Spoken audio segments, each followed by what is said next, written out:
Jeffrey Epstein एक अमेरिकी financer था जिसका नाम दुनिया भर में तब सुर्खियों में आया जब उस पर नाबालिग लड़कियों के यौन शोषण और मानव तस्करी के गंभीर आरोप लगे।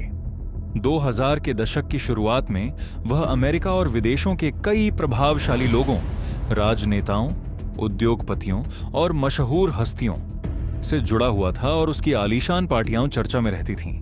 लेकिन 2005 में फ्लोरिडा में एक नाबालिग के परिवार ने शिकायत दर्ज कराई, जिसके बाद जांच शुरू हुई और 2008 में उसने एक विवादित प्ली डील के तहत कम सजा पाई, जिससे यह आरोप लगा कि उसे उसके प्रभावशाली संबंधों के कारण बचाया गया।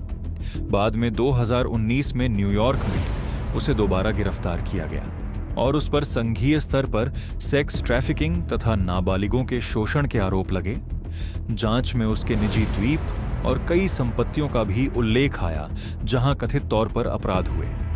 गिरफ्तारी के बाद उसे जेल में रखा गया, लेकिन अगस्त 2019 में उसकी हिरासत में मौत हो गई, जिसे आधिकारिक रूप से आत्महत्या बताया गया।